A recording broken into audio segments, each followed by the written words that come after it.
In the darkest shadows, in the white cold, fearlessly we search for knowledge new and old. We drink the strong spirits and read ancient tomes, the order of the Abercast. We are the brave and bold.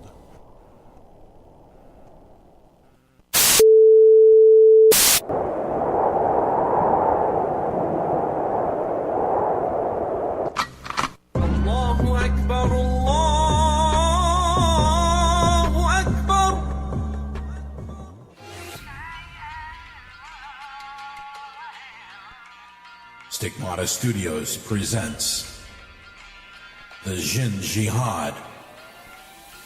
The Jin Jihad kicks your face with myths, mysteries, epic battles, suicide bombers, quirky characters, and divine power armor. In this epic graphic novel, the warrior archangels descend on a city in chaos. It's all-out war. The non-standard assembly battles an ancient terrorist organization and their ultimate weapon, a corrected, magically enhanced, unstoppable monster, the Jinn. This graphic novel is a wild ride. It's one part distant Arab myth, one part Old Testament angelic vengeance, and one part unique heroic tough guys. Available on Amazon. Get more info on the Jin Jihad and other titles at stigmatastudios.com. 'Tis truly best this way. Divinity calls for clear thinking, unburdened with chaotic emotion. Let me be rid of all illusions, for I am Thanos. I am supreme. Who is there to argue with this sentiment?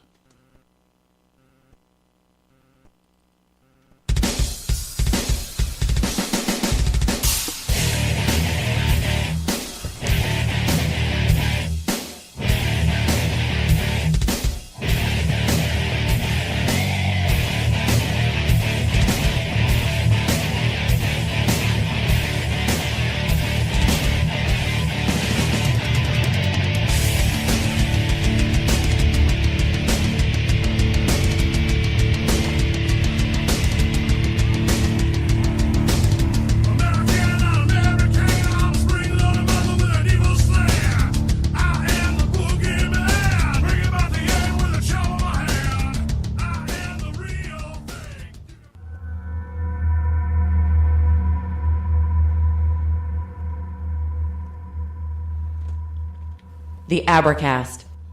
Occult. History. Conspiracy. Violence.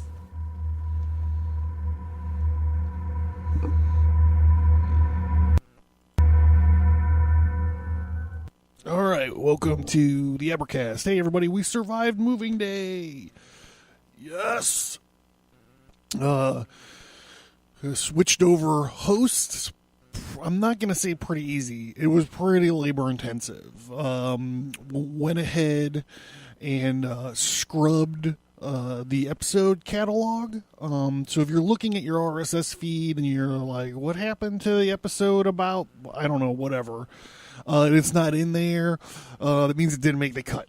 Only a lot of the shows, especially the early ones, got washed out. I also washed out some of the ones that were published as like a current events piece. Like I did an episode about the first Syrian flap that we had, and I washed that out too. Not saying that we're not going to do those going forward. I just felt like it wasn't really quite relevant much anymore.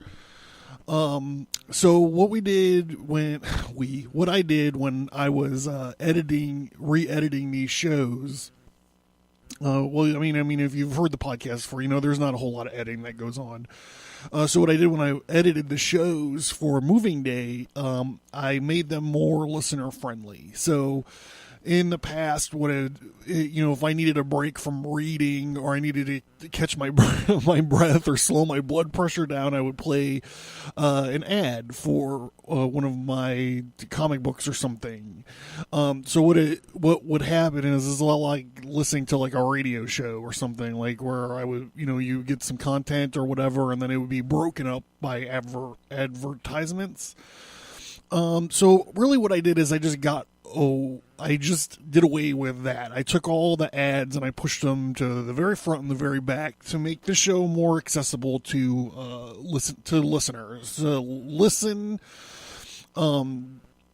We moved podcast hosts, and I resubmitted RSS feeds, and it went off pretty much without a hitch. The only thing is we did lose some subscribers over at Google Play because, ironically, the Google podcast thing is not user friendly. So if you listen on Google Play and you're hearing this, thank God you found us back, and go ahead and just resubscribe, and nothing like that's ever going to happen again. This is the last move this show's going to do as far as I'm concerned. So if you happen to know someone that listens to the show on Google Play, just tell them to search again. They said it takes some time after the show. I had to resubmit it, and I don't want to get all inside baseball with podcasting, RSS feeds, and whatnot. Anyhow, the folks on iTunes was able to just transfer over. They probably didn't even know. So there you go. So if you have an old episode that you really like, you want to revisit, like now would be a great time to do it because, like I said, I pushed all the ads and stuff out of the way. Now, with that being said, there is an ad in the middle of the show now that's at the new thing on. We moved to Spreaker. Blog Talk just bought Spreaker, I think. Again, I'm getting inside, whatever. So you might not have even noticed, but it's there. The shows are up there. Also want to talk about quickly patreon.com/Abracast. I'm launched a Patreon page. You got some good tiers. They're all pretty reward filled and they're also pretty cheap. As a matter of fact, I'm going to launch the exclusive stuff. What I did right now is I just moved a bunch of stuff over. So it's stuff that's never seen the light of day, or some of those old episodes I was just talking about are moved on to for bonus content on Patreon. There's quite a few fun things to listen to on there now. But with that being said, this is going to be a multi-part episode. We're going to be talking about the Infinity Gauntlet. We're not talking about the Marvel Cinematic Universe. We're talking about the comic book. So a lot of folks say that these comics are modern mythology. I don't know if I'm going to take it that far. And we don't really do a bunch of fiction on. I mean, we do the Bible a lot. Okay, so we don't really do a bunch of fiction on the show. There have been times where we've talked about Star Wars, the Holdo maneuver episode, and we did spend a few hours talking about Moby Dick. I think that's really about it. Ragnarok, that, straight up Norse mythology and Greek mythology with the fall of Troy and all that stuff. So what this is going to be, the first episode is going to be available for free on the thing right here. And then how many ever episodes it turns into, you can find the rest of them on the Patreon page. So is that it? Is that all I need to talk about? Moving day, Patreon, blah, blah, blah, blah. I'm not even sure if you guys like doing the fiction stuff on here. I don't know if you like me to stay in the woo-woo side of everything or not. So, like I said, I'm not going to bog it down. And also, there will be a new episode as scheduled. Because of moving day, I did miss a week. I did fall behind. So, there's going to be this, and then there's going to be the Albigensian Crusade episode 2. And I'm going to be recording all of these in one day. So, if you listen to them all in order, you can hear me deteriorate and and here my voice gets shredded as we go. So here, I mean, I'm talking like multiple, probably 4 hours of recording on one day. So, we're going to be talking about the Infinity Gauntlet. This is a guy named Jim Starlin, worked for Marvel in the 70s. And he left. And then he came back in the late 80s, early 90s. And when he came back, he kind of picked up where he left off. He was the writer for the Silver Surfer at the time. So he's plugged into all these alien cosmic characters and everything, and he went on to write what I believe is the best, probably the definitive, like, giant crossover event of the Marvel universe. You can talk to me and I'll talk to you. I'll have an open dialogue about stuff like Inferno with the X-Men, or like even the Executioner saga, or the Executioner song. We can have that discussion. I'm talking about company-wide.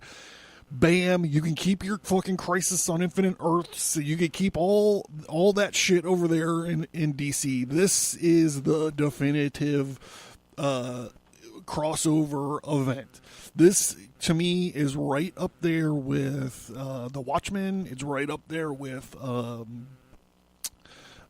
Dark Knight Returns. Obviously, it's not as subversive, but it's there. So that's what we're going to be talking about tonight. Today, and it's all revved up. I'm getting revved up for this Avengers movie that's coming out at the end of the week here. So I just thought we would take some time,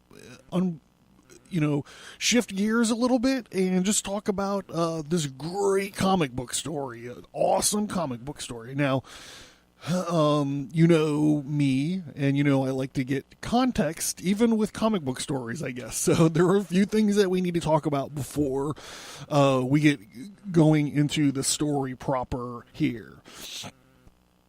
The first thing is, okay, so there's some comic book characters that in this story that might be a little on the obscure side, so I want to talk about them. Okay, so in the decades ago, in the story time, the timeline of the narrative, there was this guy. He was like a golden space Jesus, and his name was Adam Warlock. And he was a created character. Or created guy. He wasn't born per se. So he was a space Jesus, and this other dude named the High Evolutionary gave him this soul, the Infinity Stone, the Soul Stone. So he had this Soul Stone.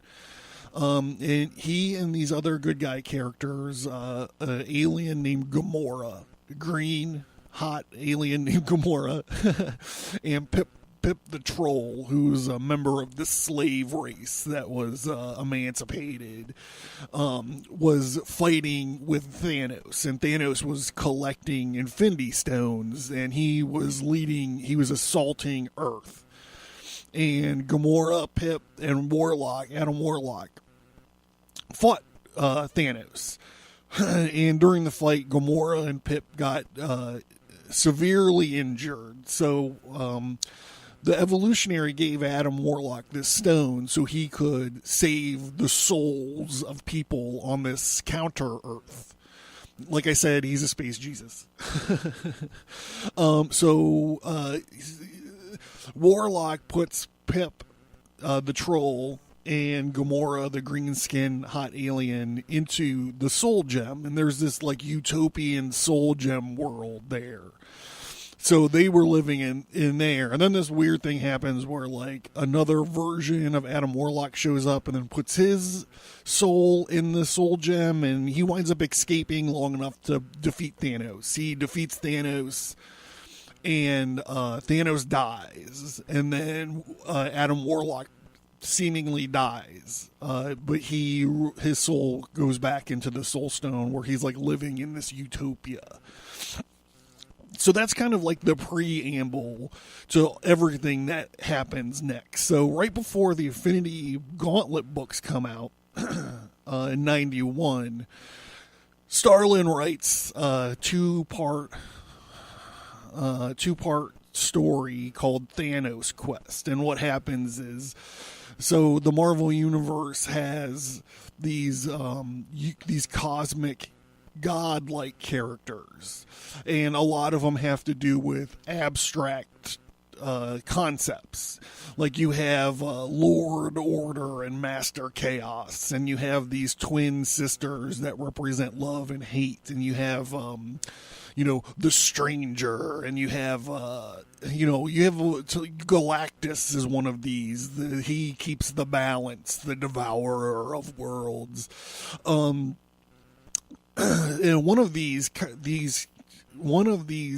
concepts, one of these cosmic godlike entities in the universe is Mistress Death. And she's a cloaked figure, and sometimes she's got the face of a beautiful woman, and sometimes she has the face of a skeleton. And Thanos is infatuated, dangerously so, as we'll find out. He's a cuck. He is madly in love with Mistress Death, and Mistress Death resurrects Thanos. She brings him back to life and gives him this mission, and his mission is to, if he wants her affection, he must kill half of the life in the universe. Half of sentient life in the universe must be taken out. She has this problem where she thinks that it's a problem. We might get into that later. So anyhow, she wants this balance to be struck. She wants half of the current life that's living in the universe. She wants it to disappear. She wants it to die. And so Thanos stares into the Death's black well, and he learns the true secret of the Infinity Stones. And that secret is, as he's gazing in, he learns the true nature of these Infinity Stones, and what he figures out is that they're the physical remnants of this god that existed before our universe came into being. And this god committed suicide out of loneliness.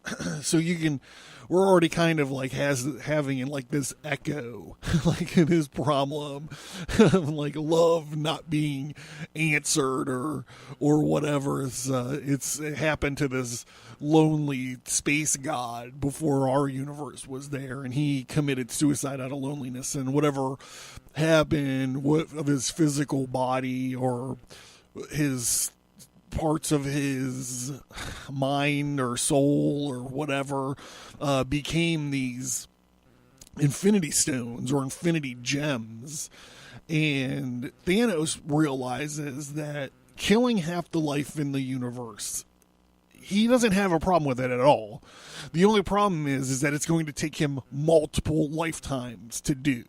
It's going to take him a long time to go from planet to planet and to kill half of the life on every planet, basically. So he kind of convinces Mistress Death that if he were to possess the Infinity Stones, it would help him with this mission. And she gives him permission to do so. So he seeks out the stones. And so first he goes to the in-betweener, who's at the nexus. He's in the nexus of all realities. Now, the nexus of all realities on our planet is in a swamp in Louisiana, and it's guarded by a creature named the Man-Thing. And my favorite comic book that he's in was the giant-sized Man-Thing. Pa-da-pa! So Thanos goes to the nexus of all reality, and he gets the soul stone from the in-betweener. And then he goes and he finds this guy named the Champion of the Universe, who has the Power Stone. And he has himself on this planet where he just defeats armies like every day. He's like training and just killing people or whatever, and he's using the Power Stone. So Thanos destroys the planet he's on, and the guy survives, but now he's like floating in outer space. And Thanos is like, hey, bro, I'll give you a ride to the next planet if you give me your Power Stone. So the guy hands Thanos over the Power Stone, and then Thanos flings him into the sun, into a sun or into a star. Then he finds this character called the Gardener, and the Gardener is using the Time Gem to create this perfect garden. And Thanos uses his newly acquired Power Gem to get the Time Gem from the Gardener. And then he goes to this character named the Runner, who has the Space Stone. And he uses the Time Stone to severely age the Runner, and then de-age him into an infant. And he's able to grab the Time Stone off of this baby Runner. But he doesn't kill him, or he doesn't set him back right after he's got the stone. He actually takes this infant Runner to the Collector, and the Collector has the Reality Stone. So he sells this baby Runner to the Collector for the Reality Stone. So Thanos has all but one stone, and then he goes to the Grandmaster, and he gets the Mind Stone from the Grandmaster. So after he's assembled all of the stones, he's like, okay, this is it. I'm on the same level as Death now. Now she will give me the time of day. She's my love, my mate. Like, it's time. I'm going to hook up with Mistress Death. However, Death snubs him when he returns to her. And she won't speak directly to him now, and Thanos can't figure it out. He says, well, we're equal now, so we can talk to each other. And Death uses like these messengers, or like these zombie characters that are kind of just like wandering around her domain to communicate with Thanos. And she assures him that since he has all of these Infinity Stones, he is superior even to Mistress Death. And at the end of this story, which leads right into the Infinity Gauntlet, Cucky Thanos starts crying, and he says, how can becoming a god prove such a hollow victory? And what we're going to see when we pick up the Infinity Gauntlet is he has the stones, like he has them on the gauntlet, but he's not really using them. He spends a lot of time thinking about how he needs to use the stones. Which it actually is a big deal, like towards the end of the book. Like he needs to understand the unintended consequences of using the stones, and he needs to kind of, when he makes a wish or wills something to happen, he needs to understand what it is that means and how that changes other things. So he said in the Infinity Gauntlet book, he says that he spent months doing this, thinking about this. So that's where we're gonna pick up from. God damn it.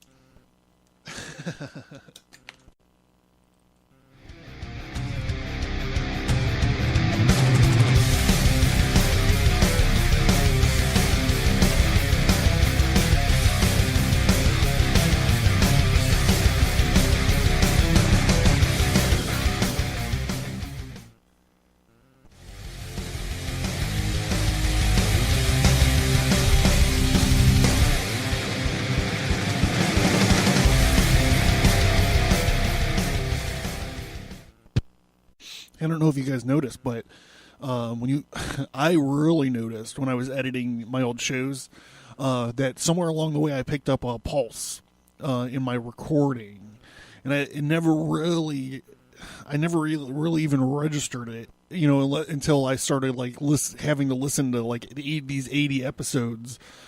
Then it started to bother me. Well, I finally chased down and figured it all out. So, I mean, look at this, everybody. There's no... All right, so cracking open the Infinity Gauntlet here.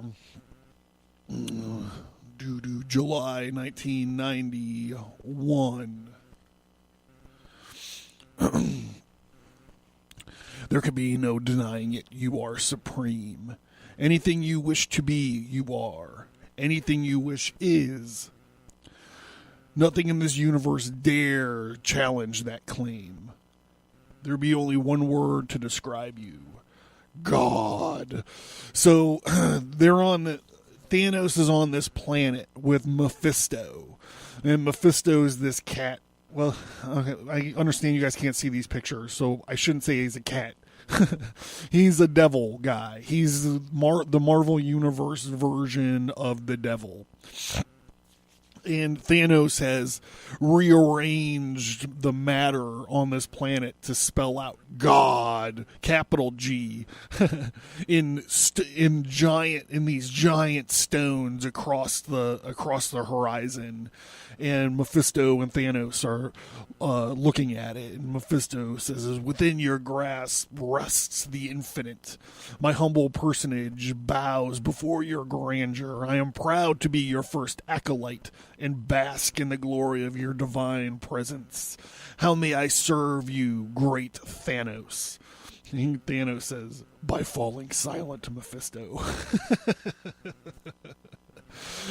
The moment is upon us when the stars must come to realize the absolute truth of your words. And he crumbles the god statue, but just by waving his hand, his gauntleted hand. "None shall deny my righteous place in the pantheon of the cosmic gods. I claim a seat at the head of the table." So there's a lot of jumping around back and forth. We go to Earth, then we go to where Thanos is. We go to Earth, we go to where Thanos is. We go to Kree, we go to where Thanos is. So just to warn you guys about that right off the bat. So we catch up with Doctor Strange, who's in his Sancto Sanctorum there in Greenwich Village. And he does this thing where he like sits Indian style and levitates, even though he's not wearing the cloak of levitation. And he's got his manservant Wong giving him tea. And this is just a normal day for Doctor Strange. He's not doing anything super heroic. He's reading, drinking tea, hanging out, and there's a crash comes from upstairs.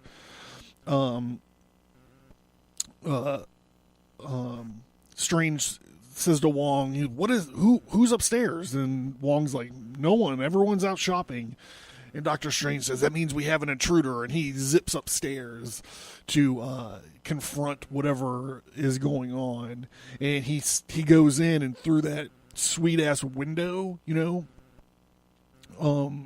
Strange's house, that cool window with the sigil on it, the Silver Surfer has smashed through the window, and he lays just crumpled in this part of the house. And Strange is like, "You," and Strange, or the Silver Surfer, he's completely injured, and he's saying out loud, "I've got to get to Strange. I've got to get to Strange to warn him." Strange is like, "Warn me about what?" He says, "Great danger coming this way. It must be stopped." Strange says, "Who? What is it?" Surfer says, "His arrival could herald the end of the universe. Thanos is coming." So Surfer starts telling this story. He's recounting this story. And it says, "I know you thought him dead. And he was, but he is no longer. How could any of us know that Mistress Death would resurrect this monster? Apparently Death has long thought the fact that there are more people alive today than have ever died was a type of cosmic imbalance. And this was the irregularity she sought to right using the dark powers at her disposal. and she made the tragic mistake of retrieving Thanos, the Mad Titan, from the realm of the dead. Though, through him, death would mold her universe, or the universe, to her liking. Along with renewed life, death gave him a greatly augmented power, and Thanos would need this might to perform the dark task Mistress assigned to him. Death had ordered Thanos to slaughter half of the sentient population of the universe. So now we're back on this planet with Thanos and Mephisto. For long months, Mephisto, I've contemplated the direction in which I should steer the destiny of this reality. All the myriad possibilities and so many choices. Mephisto hangs back and he says, I do not envy such an astral burdens. Thanos says, at times it seems I would drown under the infinity of self-questioning, but at long last I realize there is one question that needs answering.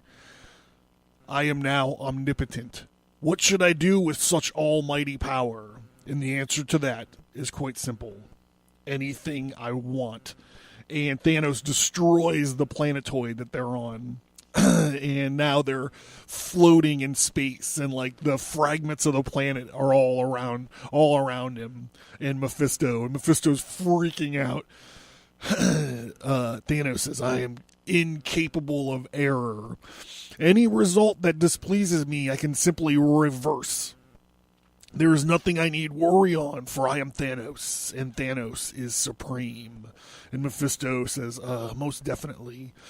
And he says, Supreme! And we get a good look at the Infinity Gauntlet here. So on each first knuckle of his hand, this is a left-handed gauntlet. Rightly so, this gauntlet is being used for the left-hand path. And then in the middle is a green stone that we're kind of focusing on. And now we see Surfer's face in the green stone as he's finishing recounting the story. And he says, but Thanos was too arrogant to be anyone's thrall. And so Surfer goes through the story about Thanos looking into Death's infinity well, and where he discovers the nature of these infinity stones. And he goes and he's like, he gets all these stones. And Strange says, such forces in the hands of a madman, a nihilist. It could mean the end of all that is. So we kind of take a break from superheroes for a second, and we're introduced to these three characters, and it looks like they're just leaving a bar.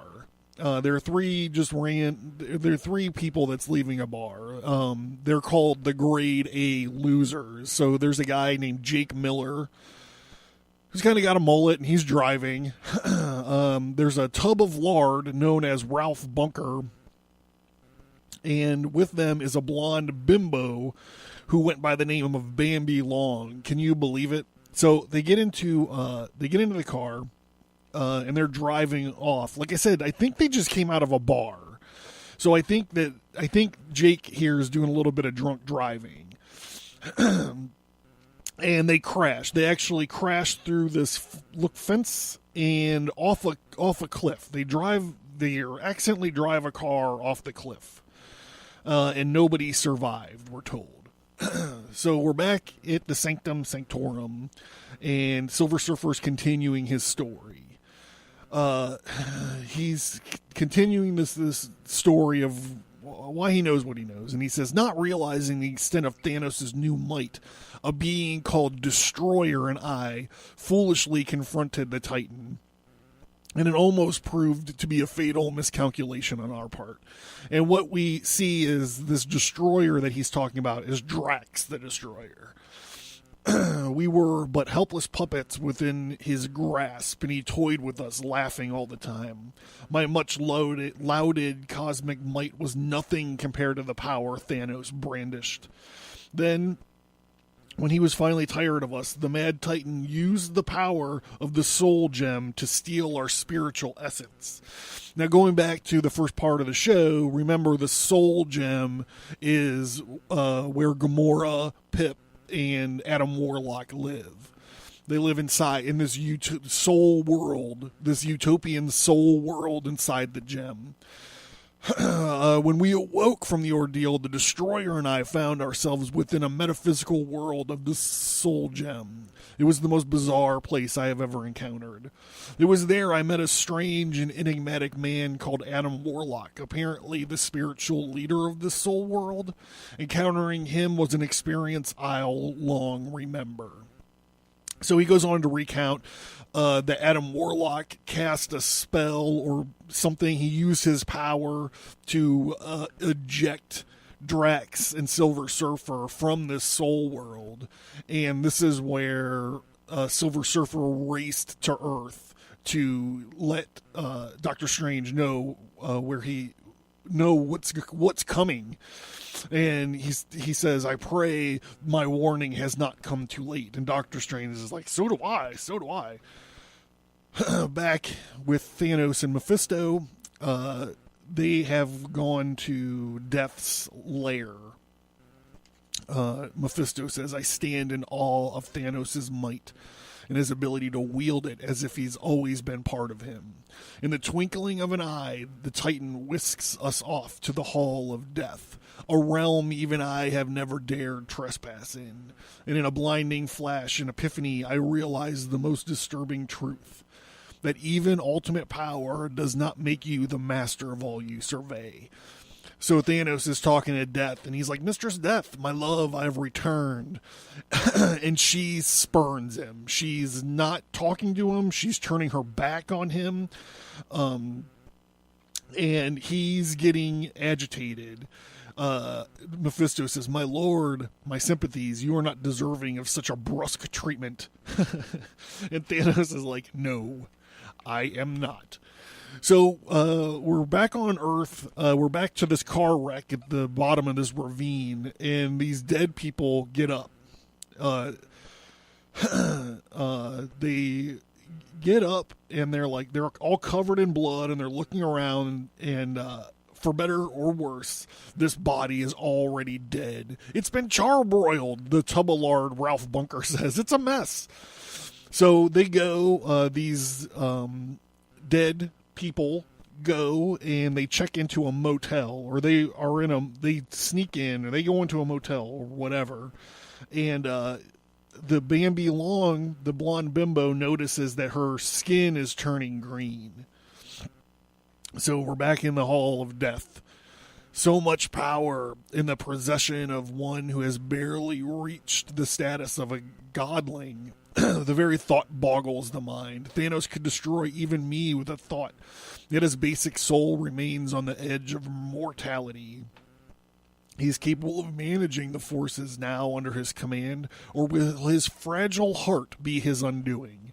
So it's him. This is him pleading again with Mistress Death. Darling mistress, your scorn wounds me deeply. It was never my intention to wrong you, nor do I believe I have. True, I did use the powers you granted me to seek out the Infinity Gems to become the Supreme Being that now stands before you. But I only sought such glory in order to become worthy of your love. Your heart deserves better than the thrall that I was. I had no other choice than to become your equal. And this kind of zombie character that's wandering around starts speaking for Mistress Death. And he says, no, not equal, superior. Now, Mistress Death is nothing more than your love slave. That was a position you chafed in.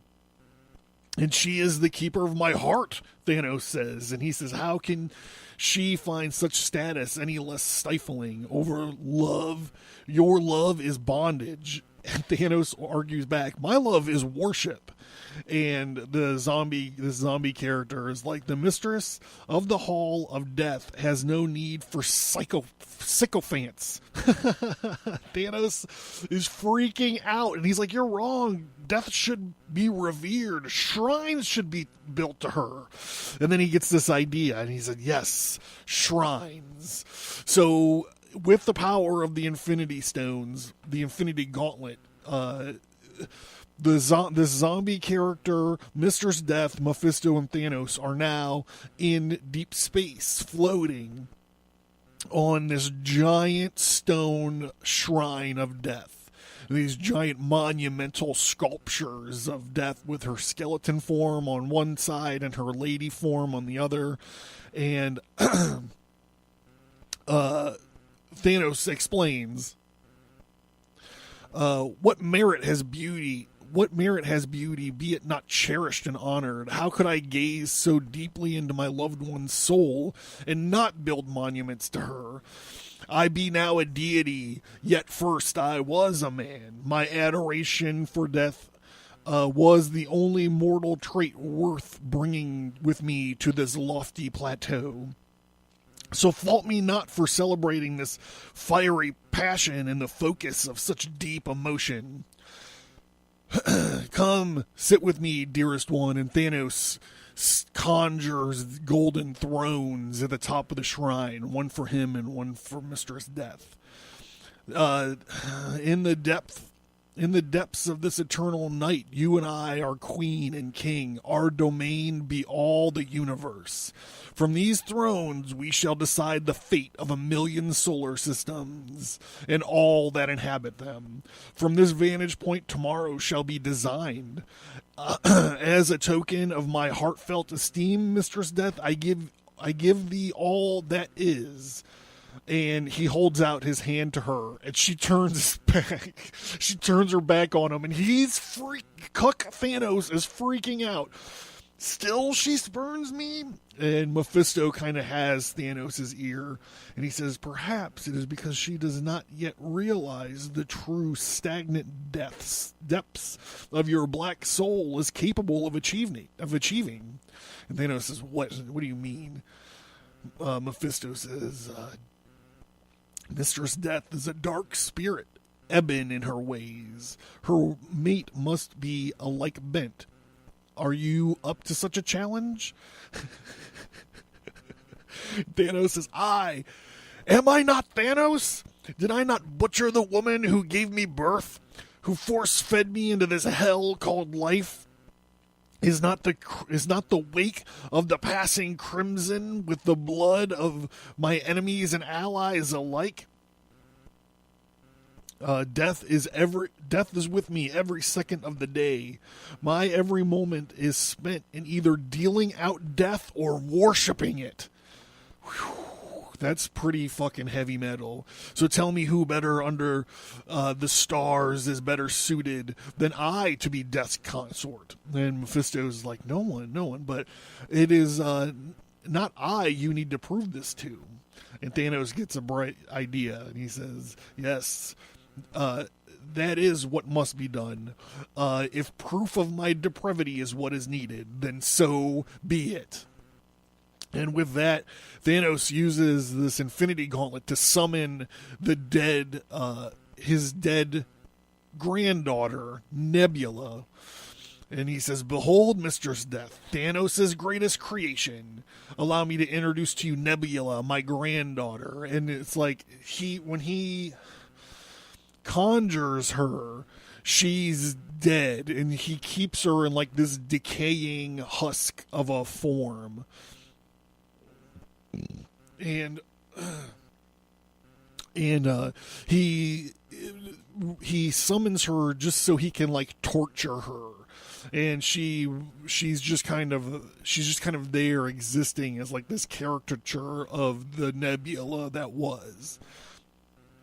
And as he presents Nebula to Mistress Death, she turns her back on him again. And he's freaking out. And he says, do not turn your back on me, woman. And the zombie guy that's talking for Mistress Death, says Titan, Mistress Death finds your boasts empty and your bravado distasteful. And Thanos atomizes this guy. He's fucking tired of him.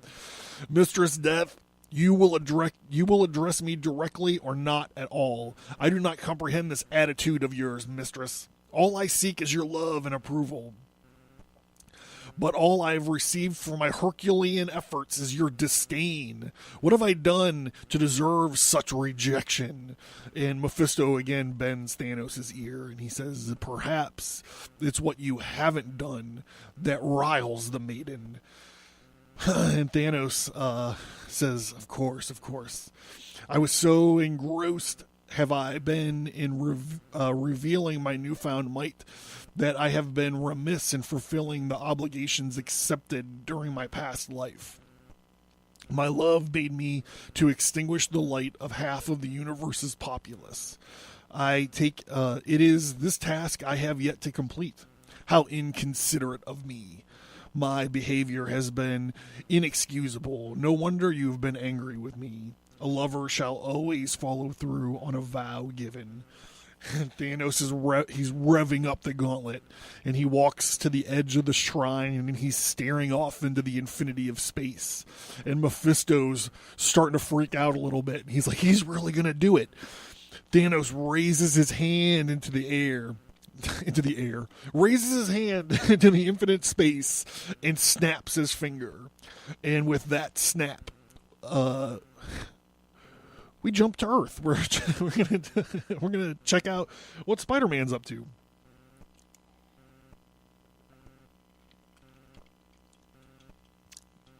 So Spidey's swinging, and his spider sense starts going off. He's swinging through New York, and his spider sense goes off, and he starts freaking out. And he sees that people just disappear off the street. They just blink out of existence. And he's starting to freak, and he goes, just half the people down in the square merely vanished. I first thought I was losing my mind, flipping out, but then the street crowd confirmed the reality of this nightmare. Who or what could have done this? Had only Times Square been affected, or was this happening all over the city? And then it hit me, and he realizes his wife, Mary Jane, might be gone, and he spins out to go check on her. In another part of New York, Captain America is checking into Avengers mansion. And he goes in, and he's in the control room, and he's talking to Hawkeye and this other superhero, this other Avenger named Cersei. And he's there picking up some file on something, and all of a sudden he realizes that Cersei and Hawkeye just disappeared right in front of him. And Captain America is bugged out. He said they were disappearing, and there was absolutely nothing I could do. Nothing at all. They were gone. And I felt so helpless and scared, because deep down inside I knew this was only the beginning. The beginning of something that was destined to become much bigger and more horrible than anything the Avengers had ever before faced. We check in with Nick Fury, who's high above Earth in his helicarrier, and they're trying to get their brains around it. S.H.I.E.L.D. there's trying to get their brains around this thing, and Nick Fury ends with, I got a nasty feeling about it, Val. This one's going to be bad. Real bad. So we check in with the Hulk. Now, I have to say that the Hulk, at this point in time, retains Banner's mind.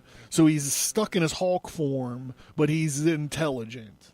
So he's at a bar drinking, and he's watching the newscasts of all this thing as it's going on and on. So we check in with the Skrull Empire, and they're like, what the fuck's happening? They probably think it's the Krees. The Kree must pay for this villainous deed with blood. Later we're going to check on the Kree, and they're saying that it must be a Skrull attack. So at this time, Doctor Strange and Silver Surfer we're back at the Sanctus Sanctorum, and Wong disappears.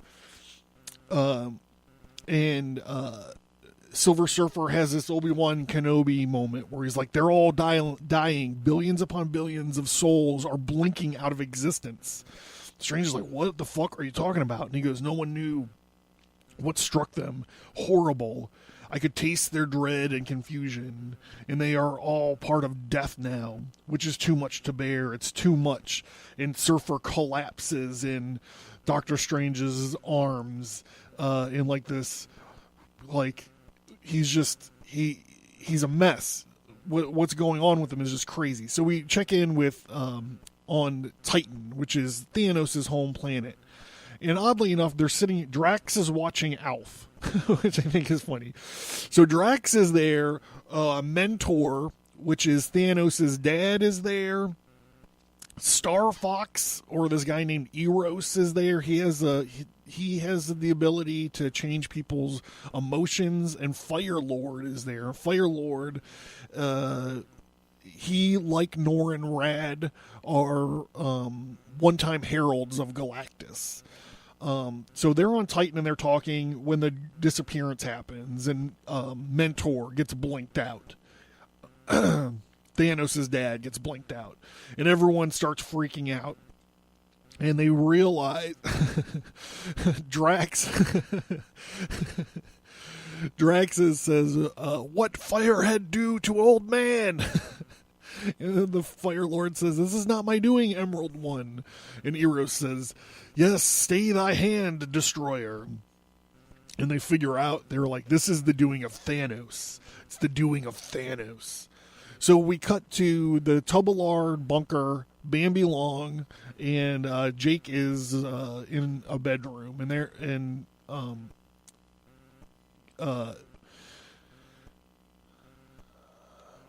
the bunker character is looking more and more like Pip the Troll.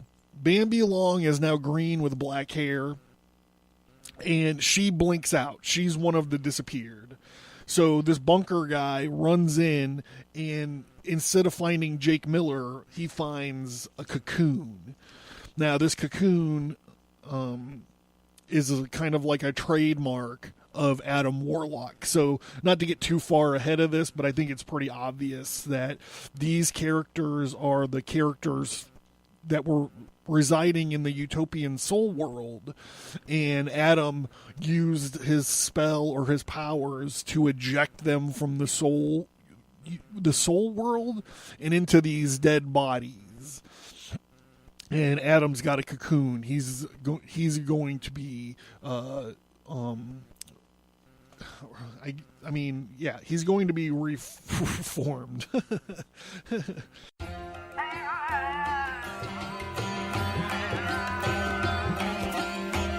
Stigmata Studios presents The Scorpion Strikes. In this comic book, a terrorist called the Scorpion is transported to a secret CIA prison. He quickly turns the tables on the guards and administrators and releases the prisoners. A well-armed anarchist called Constituent Zero assembles a team and fights to take the prison back. This story is a dark political action thriller. The Scorpion's actions set the stage perfectly for the Jin Jihad. Available on Indie Planet. Get more info on The Scorpion Strikes, the Jin Jihad, and other titles at stigmatastudios.com.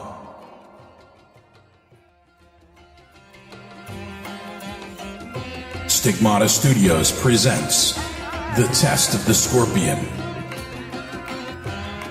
In this comic book, while the Jin Jihad is raging on one side of the city, the terrorist called the Scorpion sets a secondary attack in motion as he obtains a small tactical nuclear bomb. A mysterious, ever-living warrior called Cyrus the Dead Guy steps forward to test the faith of the Scorpion and his lunatic followers. This is an action-adventure story. It's a bit of swashbuckler that wraps up the Jihad stories. Available on Indie Planet. Get more info on The Scorpion Strikes, The Jin Jihad, The Test of the Scorpion, and other titles at stigmatastudios.com. All right, so that's going to be the end of this. If you guys want to continue into issue 2 of the Infinity Gauntlet, hit me up on Patreon and check it out there. And thanks for tuning in. Remember, the website just got a redesign. On top of all the other shit that I did, the website just got redesigned, stigmatastudios.com. Please feel free to check it out. Let me know what you think. I got a cool little character section there for the comic books, and the Abercast has its own little page there. Not all the links are working just yet, but they will be pretty soon. It's a work in progress. Patreon.com/Abercast. Find me on social media, and thank you guys. We'll see how this Patreon thing goes.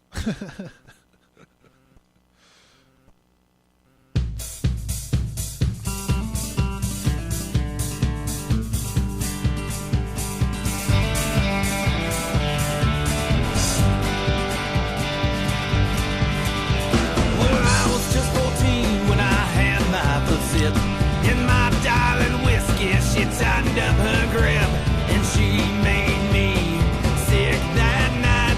I knew that the whiskey would take up my life. Well, I stand a full 2 inches below 5'9", and every guy here wants to take me alive. So I'll take a shot of whiskey and punch out their lines. The whiskey, it make me wanna fucking